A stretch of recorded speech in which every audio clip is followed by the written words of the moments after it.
Welcome to the Fatherhood Fitness Podcast. I'm your host, Anthony Pluff. Each week, we will cover various topics that dads struggle with in their fitness journey. I'll give you actionable steps that you can apply right away, not only to take back control of your own health, but so you're able to be a better example for your kids too. All right. Welcome in.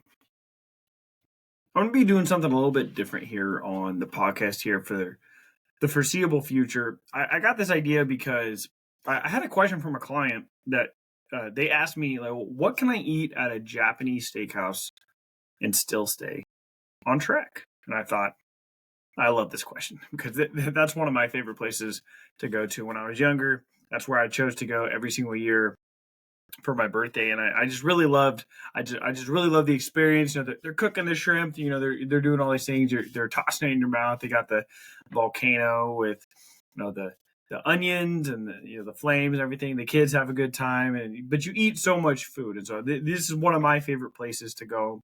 And it is a bit pricey, but it's always a fun experience. And so I got this question from a client, and I gave them a pretty long answer, and I thought, you know what?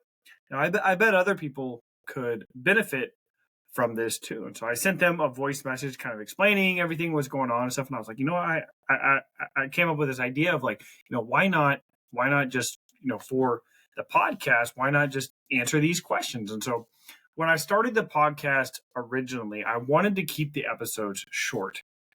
Now, obviously, like when I'm interviewing somebody and I have somebody on the shows are usually 45 minutes to an hour, but I try and keep everything about 20 minutes. For these episodes, I want to keep them around 10 to 15 minutes. And the reason why I want to do that is because I want you to actually listen to it. I know for me, you're a dad, you've got a lot going on right now, and you probably don't have just an hour to yourself during the day where you can just sit and listen to a podcast. So I want you to be able to listen to these, while you're driving to work, while you're mowing the lawn, while you're just, working out or doing other things, and not feel so overwhelmed by it. So that's my thought process behind this. And so I appreciate your feedback. And so if you like this format, if you like this style, go ahead. You can message me on Instagram.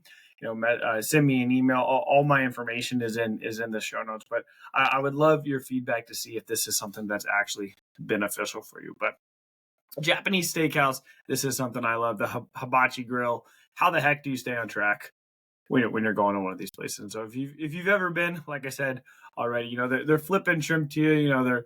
They've got they're making the volcano. It's a full show, but the amount of calories you could eat there, it feels like you're going to blow your entire weekend, and you just don't have to. And so you're probably not going to bring a food scale to the Hibachi grill, right? I encourage you not to. That'd be a little bit strange there. And so the experiences itself is obviously something you want to enjoy. You're spending a lot of money to go to one of these places.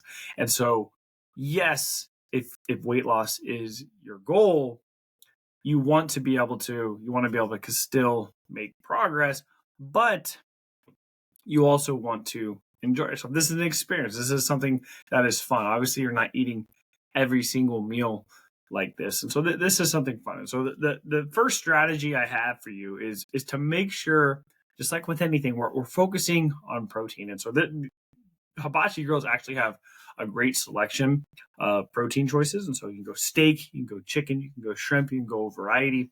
All of them are great, right? You could ask them, to cook it with a little bit, less oil, just making sure you're polite, they'll be happy to adjust it for you. So this is something that could just kind of lower the calorie count. But whether you do or not, steak, chicken, shrimp, all these things are going to be very high in protein, all going to be helpful towards your goals. And so this is what we want to focus on first. And so we'll talk about the order here in a little bit. But it's also important to kind of skip the double scoop of fried rice. Ask for extra veggies. The fried rice at these places is fantastic. Like this, I could literally go there just for fried rice.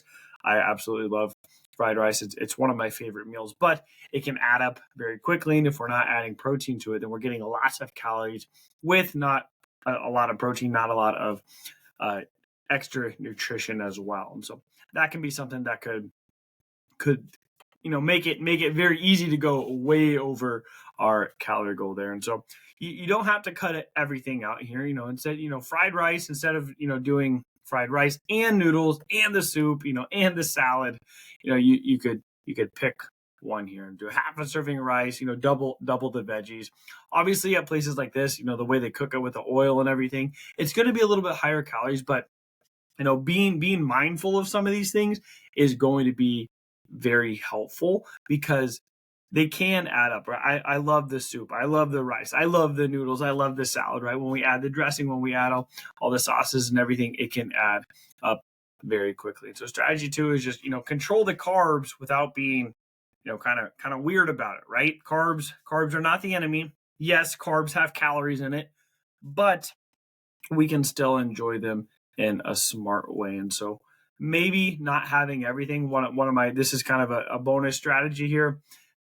Ask for a to-go box right away. You put half your meal in that to-go box, half your rice, half your meat, half your veggies, all of those things. Now you have a meal for tomorrow too, and you can enjoy the night without feeling like you're just overstuffed. Because I know for me, I will eat all of it. I love it. It is literally some of my favorite food. And so I have to be smart about it, or I can add a ton of calories, especially if I'm in a deficit, I'm trying to lose weight. This will knock me out for the entire week because I eat so much, and I will probably finish my wife's. I will probably finish my kids. It is that good to me. And so asking for a to-go box before the meal starts can actually be extremely helpful.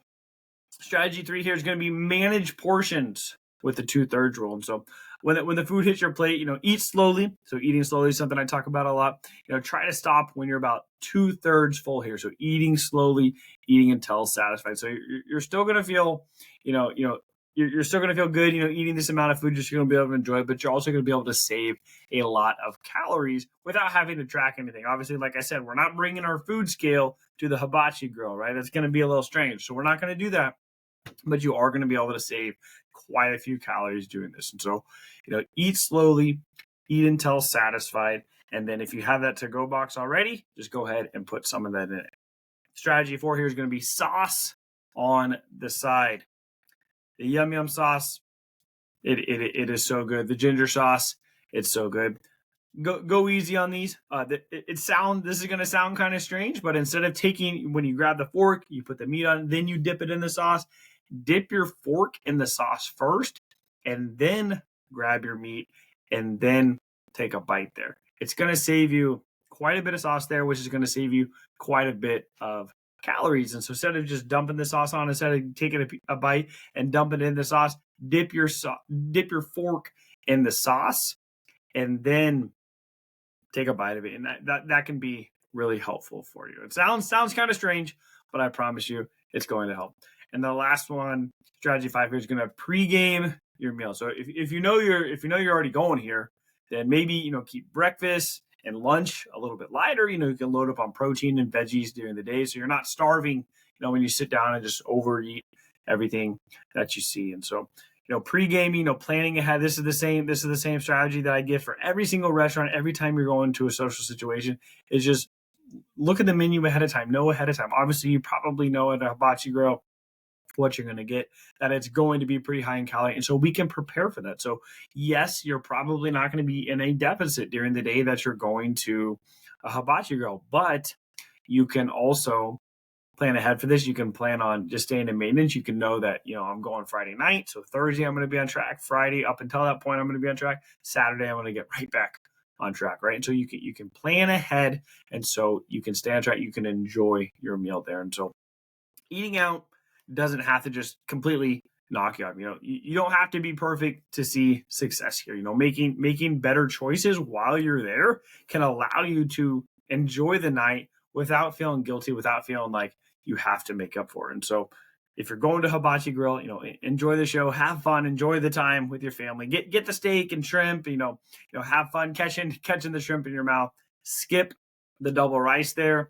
And then you can still walk out while feeling like you're not completely off the rails there. So hopefully this was helpful for you. If this was helpful for you, go ahead, send me a message, send me an email. Let me know. Let me know if you've got another restaurant you'd like help with, and I definitely love to turn it into a future episode. That concludes this episode of the Fatherhood Fitness Podcast. Thank you for those of you who took time out of your busy schedules to listen. If you have any questions or comments or an idea for a topic for a future episode, please feel free to reach out, and I'd love to hear from you.